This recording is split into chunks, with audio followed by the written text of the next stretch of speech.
بسم اللہ الرحمن الرحیم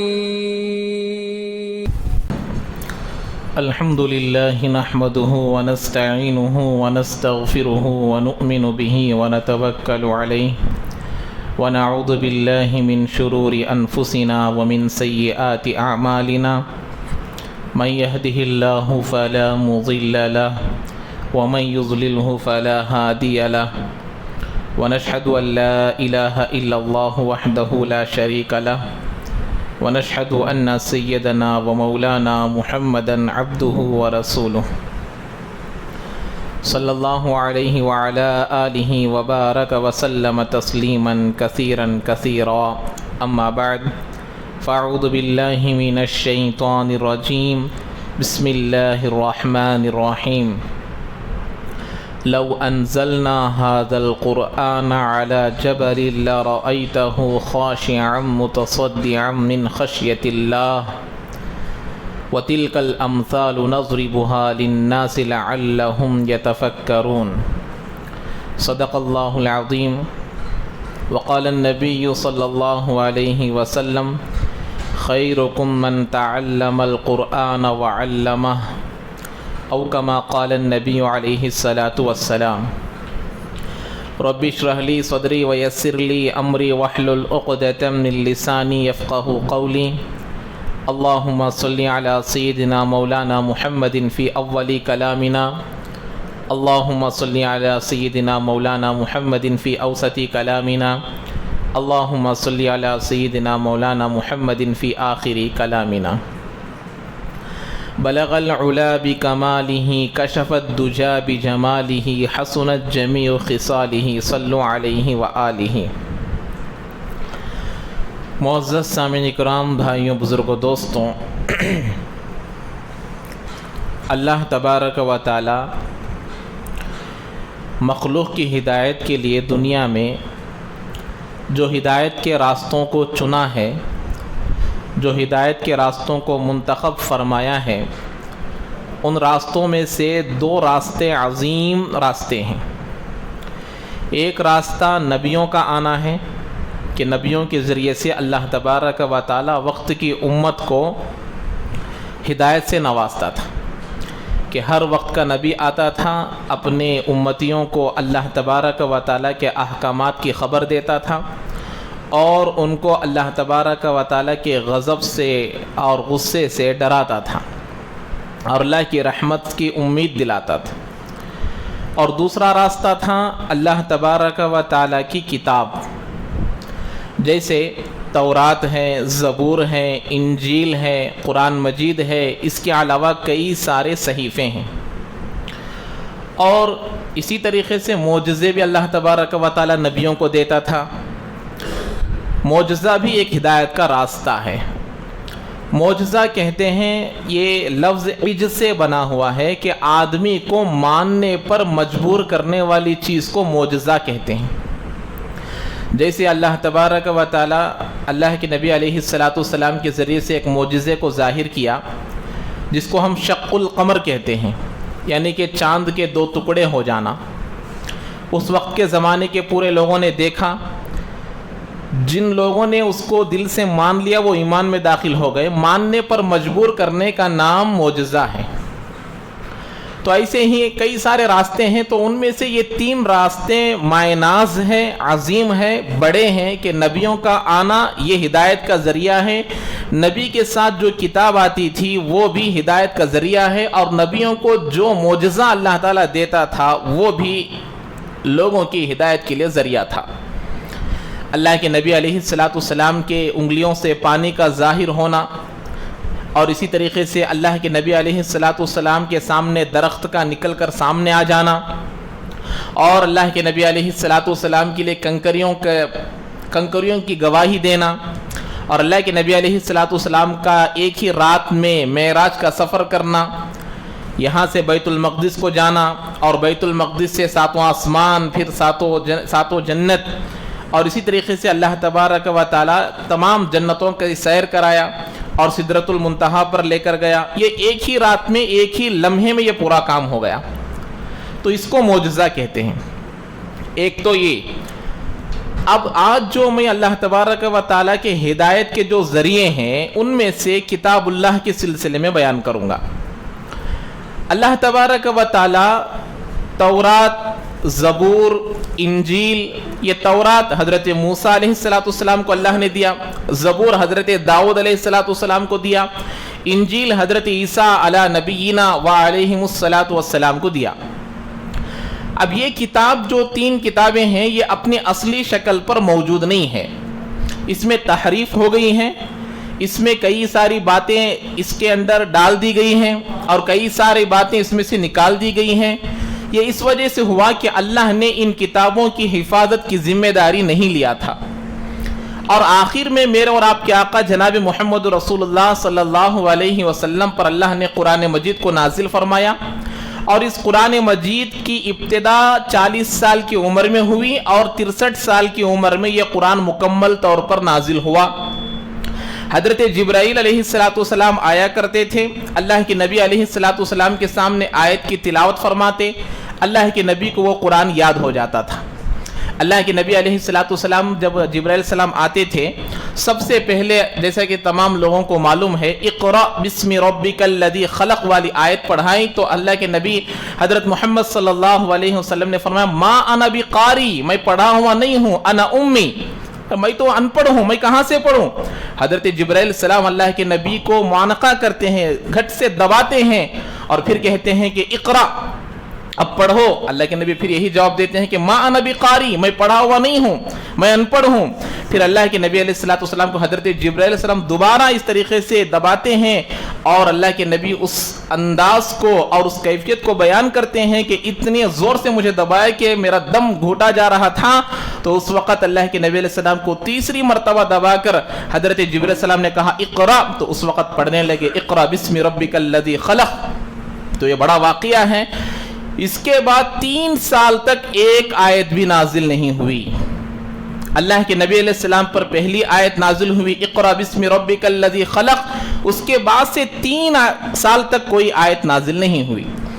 وہ زمانہ کیا تھا؟ اب اللہ تبارک و تعالی 3 سال کے بعد ایک آیت نازل کیا جس کو ہم سورہ مدثر کہتے، یا ایھا المدثر قم فانذر، کھڑے ہو جائیے، اپنی امت کو ڈرائیے، لوگوں کو ڈرائیے، آپ کے آنے کا کیا مقصد ہے، دنیا میں آنے کا لوگوں کا کیا مقصد ہے، اللہ نے مخلوق کو کیوں پیدا کیا ہے، اللہ نے دنیا میں ان لوگوں کو کیوں بھیجا ہے، اس مقصد کو لوگوں کے سامنے بیان کیجئے۔ یہ دوسری آیت آئی۔ تو بہرحال یہ بھی واقعہ بہت بڑا ہے۔ تو اس طریقے سے قرآن کا نزول کی ابتدا جو ہے سورہ اقرا سے ہوئی، جس کو سورہ علق کہتے ہیں، جس کی ابتدا اقرا سے ہوتی ہے۔ تو پورے 23 سال میں پورا قرآن نازل ہوا۔ اب اللہ تبارک و تعالی ہدایت کے جو راستوں کو رکھا ہے ان میں مائناز راستہ نبیوں کا راستہ ہے، یعنی نبی کا آنا ہی ہدایت کا ذریعہ ہے، اور نبی کے ساتھ جو کتاب آتی ہے وہ بھی ہدایت کا ذریعہ ہے اور ایک معجزہ ہے۔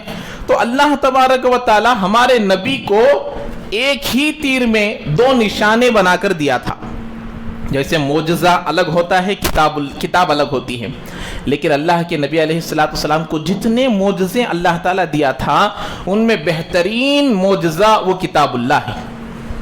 روز اول سے لے کر اب تک اور اب سے لے کر قیامت تک اس کتاب کے اندر نہ ایک حرف بڑھے گا نہ ایک حرف گھٹے گا۔ دنیا میں جتنے قرآن ہیں، ایک میں مثال دے کر آپ لوگوں کو بتاتا ہوں۔ قرآن مجید میں آپ دیکھتے ہیں الرحمن لفظ لکھا ہوا ہے، سورہ رحمان کے شروع میں الرحمن یہ ایک لفظ لکھا ہوا ہے۔ اس کی ابتدا، اس لفظ کو لکھنے کا طریقہ یہ ہے کہ میم کو کھڑا زبر کے ساتھ لکھا گیا ہے، الرحمن میم کھڑا زبر ما۔ اب دنیا کے پورے قرآن کو اٹھا کر دیکھیے، کسی بھی قرآن میں میم الف زبر ما لکھا ہوا نہیں ہے، حالانکہ دونوں کا معنی ایک ہی ہے۔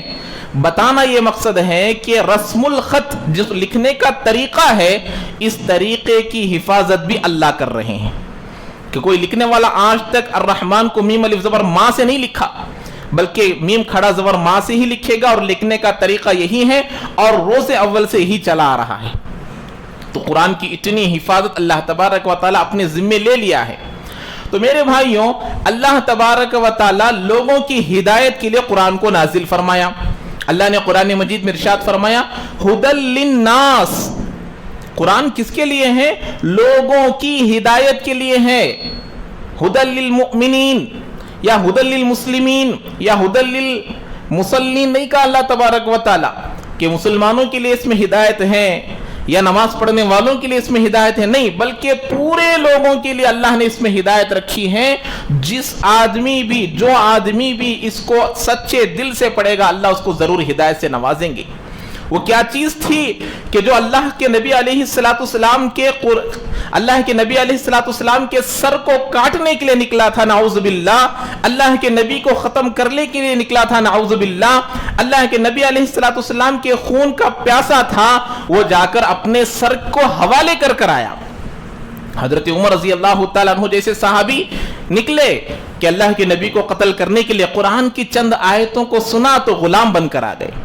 جو دشمن بن کر گیا تھا وہ غلام بن کر آیا، جو خون کا پیاسا بن کر گیا تھا وہ خون قربان کرنے کے لیے تیار ہو گیا، جو جان کا دشمن بن کر گیا تھا وہ جان دینے کے لیے تیار ہو کر بن کر آ گیا.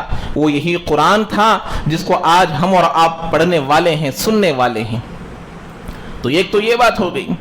اللہ کے نبی علیہ السلام نے حدیث پاک میں ارشاد فرمائے ہیں، اور ہمارے پاس جو قرآن ہے یہ قرآن صرف الفاظ کی حفاظت نہیں ہے، بلکہ قرآن کے اندر جو معانی ہے، جو مطالب ہے، جو ترجمہ ہے، اللہ اس کی بھی حفاظت کرنے والے ہیں.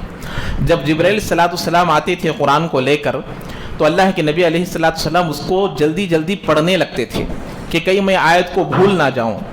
تو اللہ تعالیٰ نے فرمایا فَإِذَا قَرَأْنَاهُ فَاتَّبِعْ قُرْآنَ، اے نبی جی جب جبرائیل السلام آپ کے پاس قرآن لے کر آئے تو آپ جلدی پڑھنے کی ضرورت نہیں ہے. إِنَّا عَلَيْنَا جَمْعَهُ وَقُرْآنَ، اس قرآن کو جمع کرنے کی ذمہ داری ہماری ہے، آپ کیوں گھبرا رہے ہیں؟ آپ نہیں بھولیں گے. ثُمَّ إِنَّا عَلَيْنَا بَيَانًا، اور اس کا مطلب بیان کرنے کی ذمہ داری بھی ہماری ہے. قرآن کے الفاظ محفوظ، قرآن کے معانی، مطالب، تفسیر محفوظ ہیں. اللہ تبارک و تعالی اللہ کے نبی کے دل میں مطلب کو القاء کرتا تھا، صحابہ کو بتاتے تھے کہ یہ آیت کا ترجمہ یہ ہے، یہ آیت کا ترجمہ یہ ہے، یہ آیت کا مطلب یہ ہے، یہ آیت کے معانی یہ ہے. اللہ کے نبی صحابہ کو بتاتے تھے اور صحابہ ہم تک ان معانی و مطالب کو پہنچائے ہیں. تو یہ ہمارا قرآن ہمارے سامنے ہے. تو قرآن یہ ہمارے لیے ہدایت کا ذریعہ ہے، سب کے لیے ہدایت کا ذریعہ ہے. اللہ نے قرآن مجید میں ارشاد فرمایا وَأَنزَلْنَا إِلَيْكَ الذِّكْرَ لِتُبَيِّنَ لِلنَّاسِ مَا نُزِّلَ إِلَيْهِمْ، اے نبی جی ہم نے اس قرآن کو آپ پر نازل کیا. کیوں؟ اس لیے کہ آپ لوگوں کو بتا سکے کہ اللہ ان سے کیا چاہتا ہے، اللہ ان سے کیا مطالبہ کرتا ہے، اللہ ان سے کیا امید رکھتا ہے کہ میرے بندے کیا کریں، میرے بندے زندگی کیسے گزارے. یہ کون بتائیں گے؟ آپ بتائیں گے. اللہ کے نبی علیہ السلام کی حدیث مبارکہ ہے، اللہ کے نبی نے فرمایا ترکتم فیکم ثقلین، اللہ کے نبی فرمایا کہ میں تمہارے درمیان میں دو چیزیں چھوڑ کر جا رہا ہوں. نبی تو ہمارے پاس ہمیشہ نہیں رہیں گے، نبی کو بھی موت آئے گی، نبی بھی ہمارے درمیان سے چلے جائیں گے. تو اللہ کے نبی نے فرمایا میں نہیں رہوں گا تمہارے درمیان، میں بھی اس دنیا سے جانے والا ہوں، میری زندگی بھی ختم ہونے والی ہے، لیکن میں تمہارے درمیان دو چیزیں چھوڑ کر جا رہا ہوں. ترکتم فیکم ثقلین لن تضلوا ما من تمسکتم بہما ما تمسکتم بہما، اللہ کے نبی نے فرمایا ان دو چیزوں کو جب تک تم مضبوطی سے پکڑو گے گمراہ نہیں ہوگے. چاہے دنیا میں کیسے بھی فتنے آئے، دنیا میں کیسے بھی حالات آئے، دنیا میں کیسا بھی اختلاف ہو جائے، لیکن ان دو چیزوں کو اگر مضبوطی سے پکڑو گے کبھی گمراہ نہیں ہوگے. اللہ کے نبی نے فرمایا وہ کیا چیز ہے؟ کتاب اللہ و سنتی، میری کتاب کو، اللہ کی کتاب کو مضبوطی سے پکڑ لو، میری سنت کو مضبوطی سے پکڑ لو. نبی کی سنت پر جو چلے گا، نبی کے طریقے پر جو عمل کرے گا، نبی کے راستے پر جو عمل کرے گا وہ کبھی گمراہ نہیں ہوگا. اللہ نے سنت کو ہدایت کا ذریعہ بنایا ہے، کتاب کو ہدایت کا ذریعہ بنایا ہے. حضرت علی رضی اللہ تعالیٰ عنہ جیسے صحابی، اسد اللہ کے نبی علیہ السلام کے صحابی حضرت علی چوتھے خلیفہ اللہ کے نبی کے سامنے بیٹھے ہوئے ہیں. اللہ کے نبی نے فرمایا ستکون علیہا فتنۃ، اللہ کے نبی صلی اللہ علیہ وسلم نے فرمایا ان قریب تمہارے درمیان فتنے آنے والے ہیں، فتنے آنے والے ہیں، فساد آنے والا ہے. حضرت علی رضی اللہ تعالیٰ عنہ فوراً پوچھنے لگے مل مخرج منہا یا رسول اللہ، اے اللہ کے نبی ان فتنوں سے بچنے کا کیا راستہ ہے، ان فسادات سے بچنے کا کیا راستہ ہے؟ اللہ کے نبی نے فرمایا کتاب اللہ، اللہ کی کتاب ہی تم لوگوں کی رہنمائی کرے گی. یہ کتاب ہمارے لیے رہبر بن کر آیا ہے, یہ کتاب ہمارے لیے ہادی بن کر آیا ہے, یہ کتاب ہمارے لیے راہب بن کر آیا ہے. تو اللہ کے نبی علیہ السلام فرمایا کہ قرآن کو مضبوطی سے پکڑو, اس وقت تمہیں کوئی گمراہ نہیں کرے گا. اور اسی طریقے سے اللہ کے نبی علیہ السلام نے فرمایا, قرآن کے سلسلے میں اللہ کے نبی علیہ السلام نے فرمایا, من قال به صدقہ, جو قرآن کے موافق بات بولے گا, جو قرآن کی بات کو لوگوں میں بولے گا, اس نے سچ کہا. من عمل به اجرا, جو قرآن پر عمل کرے گا اس کو ثواب ملے گا. من حکم به عدلا, جو قرآن کے موافق فیصلہ کرے گا وہ سچا فیصلہ کرے گا. ومن دعا الیہ ہدی الی صراط مستقیم, جو قرآن کی طرف دعوت دے گا اللہ تعالیٰ اس کو صحیح راستے کی رہنمائی کریں گے. اتنی بڑی بڑی فضیلتیں اللہ کے نبی علیہ السلام نے فرمایا کہ قرآن کے فضائل تو بہت زیادہ ہیں. قرآن ہمارے لیے رہبر بن کر آیا ہے. اور اسی طریقے سے اللہ کے نبی علیہ السلام نے فرمایا, من قرأ القرآن, جو قرآن کو پڑھے گا, فاستظہر, اور اس پر عمل کرے گا. اللہ کے نبی فرما رہے ہیں کہ جو اس کی حلال چیزوں کو حلال جانا, کہ حرام کو حرام جانا, تو اللہ کے نبی صلی اللہ علیہ وسلم نے فرمایا کہ اس کو جنت میں داخل کریں گے اور اس کے متعلق 10 لوگوں کی سفارش کو قبول کریں گے. اس قرآن پڑھنے والے کے بدلے میں 10 لوگوں کو اللہ تعالیٰ جنت میں داخل کریں گے. اتنی بڑی فضیلت اس قرآن کے متعلق اللہ کے نبی علیہ السلام مجھے اور آپ کو دے رہے ہیں. اور اسی طریقے سے اللہ کے نبی علیہ السلام نے فرمایا کہ تم میں سب سے بہتر آدمی وہ ہیں جو قرآن کو پڑھے اور پڑھائے. یہاں پر ایک سوچنے کی بات ہے کہ دنیا میں استاذ اور شاگرد کا مرتبہ الگ الگ ہوتا ہے. استاذ کا درجہ ہی الگ اور شاگرد کا درجہ ہی الگ. استاذ کا درجہ بڑا ہوا ہے, شاگرد کا درجہ چھوٹا ہے, نیچے کا ہے. لیکن میرے آقا پر قربان جائیے, میرے نبی کے عدل پر قربان جائیے. اس کتاب کی فضیلت ایسی ہے, اس کتاب کی عظمت ایسی ہے. اللہ کے نبی نے فرمایا, خیرکم, تم میں بہتر ہے کون؟ پڑھنے والا بھی پڑھانے والا بھی. پڑھنے اور پڑھانے والے دونوں کو اللہ کے نبی خیر سے بول رہے ہیں کہ تم میں بہتر شخص وہ ہے جو قرآن کو پڑھے اور پڑھائے.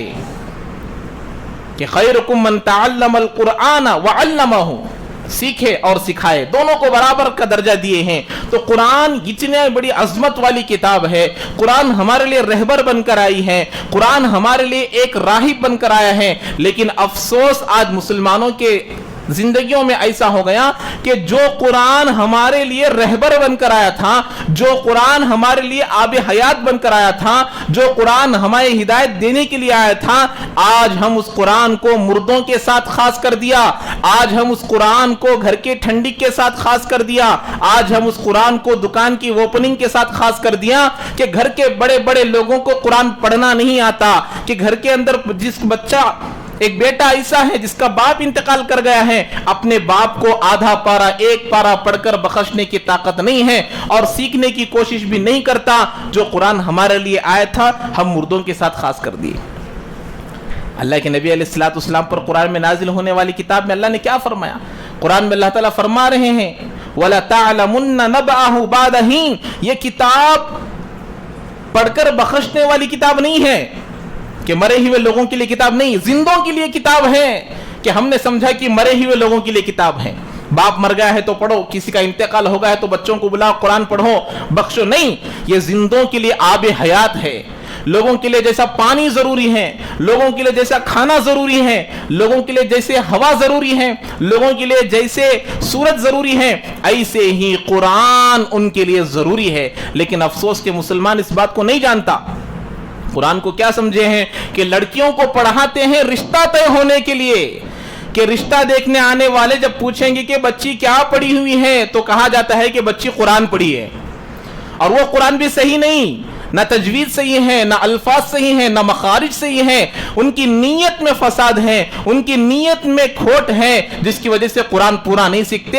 بیٹی کو قرآن سکھایا جا رہا ہے رشتے والوں کو بولنے کے لیے کہ میری بیٹی قرآن پڑھی ہوئی ہے. یہ نیت کتنی بری نیت ہے کہ کیا رشتے والوں کو بتانے کے لیے قرآن پڑھایا جا رہا ہے. یہ تو قرآن کے ساتھ مذاق ہوا, قرآن کے ساتھ توہین ہوئی, قرآن کا مذاق اڑایا جا رہا ہے. اس قرآن کو پڑھ کر سمجھ کر اس کے موافق اپنی زندگی بنانے کے لیے قرآن آیا ہے. صحابہ جیسی جماعت جو قرآن کو جاننے والے, جو قرآن کی زبان کو جاننے والے, عربی کو جاننے والے, عربی کی مہارت رکھنے والے, فرماتے ہیں فتعلمنا القرآن فتعلمنا القرآن والعمل والعلم جميعا. فرماتے ہیں ہم نے قرآن کو, علم کو, عمل کو ایک ساتھ سیکھا ہے.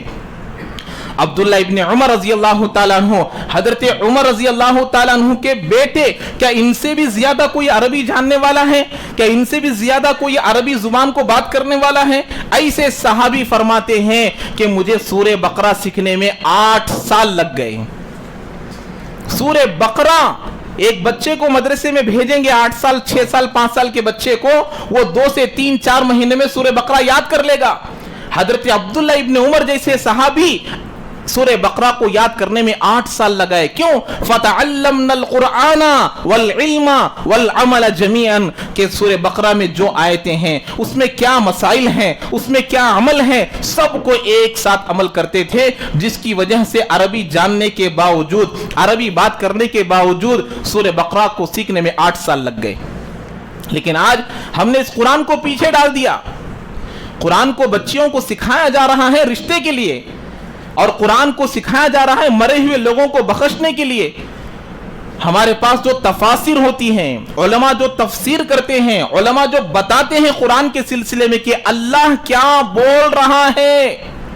اخبار کو ہم دیکھتے ہیں, نیوز پیپر کو ہم دیکھتے ہیں, واٹس ایپ کو ہم دیکھتے ہیں, یوٹیوب کو ہم دیکھتے ہیں, فیس بک کو ہم دیکھتے ہیں کہ آج کا وزیر اعظم ہمیں کیا بول رہا ہے, اخبار ہمیں کیا بول رہا ہے, کہ دنیا کی خبریں کیا بول رہی ہیں. آج تک مسلمانوں کے لیے یہ بات دل میں نہیں آئی, یہ سوچ دل میں نہیں آئی کہ پورے دنیا کو پیدا کرنے والا, میرے ماں باپ کو پیدا کرنے والا, مجھے پیدا کرنے والا, پوری دنیا کو پیدا کرنے والا مجھے کیا کہہ رہا ہے, پورے دنیا کو کیا بول رہا ہے, ہمیں کیا سبق دے رہا ہے, ہمیں کیا بتانا چاہ رہا ہے.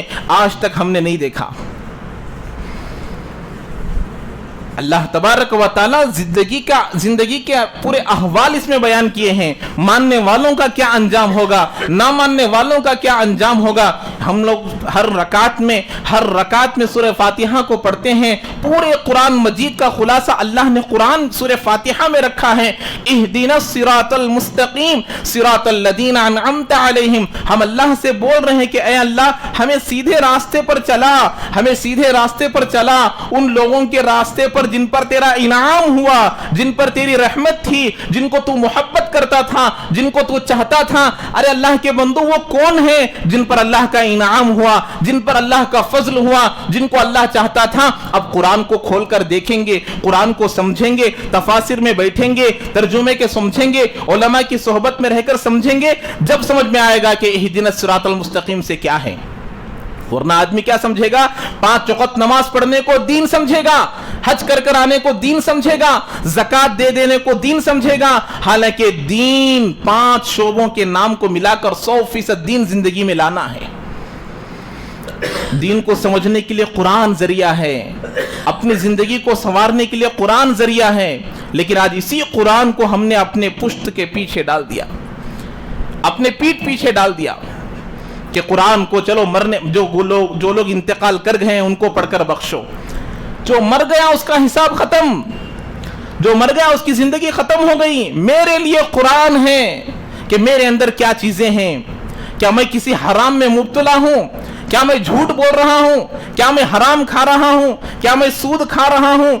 اللہ تبارک و تعالی نے قرآن مجید میں ارشاد فرمایا یمحو اللہ الربا ویربی الصدقات. اللہ اعلان کر رہے ہیں کہ ہم صدقے کو بڑھاتے ہیں اور سود کو گھٹاتے ہیں, انٹرسٹ کو گھٹاتے ہیں. ظاہر سی بات ہے, جب آدمی زکات دیتا ہے, صدقہ کرتا ہے, میرے پاس 100 روپیہ تھے, 50 روپے صدقہ کر دیا, 50 روپے کم ہو گئے. اور وہی جو آدمی سود پر دے رہا ہے, جو انٹرسٹ پر دے رہا ہے, 100 روپے دوں تو 110 روپے واپس آ رہے ہیں. اللہ کہہ رہے ہیں کہ نہیں, یہ سود کو ہم گھٹائیں گے اور جو صدقہ دے رہا ہے ہم اس کو بڑھائیں گے.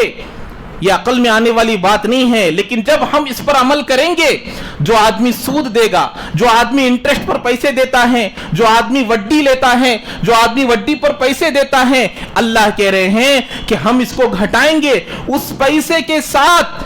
وہ 10 روپے جو زیادہ ہو کر آئے ہیں وہ صرف 10 روپے نہیں ہے، اس میں نوجوان بیٹیوں کی آہٹیں ہیں، اس میں غریب لوگوں کی چیخیں ہیں، اس میں غریب لوگوں کی آہٹیں اور ان کے آنسو ہیں کہ اے اللہ ہمارے اوپر کیسی حالتیں آ گئی کہ سود پر لے کر ہم اپنے کمائی کے پیسے ایسے ہی دینا پڑ رہا ہے۔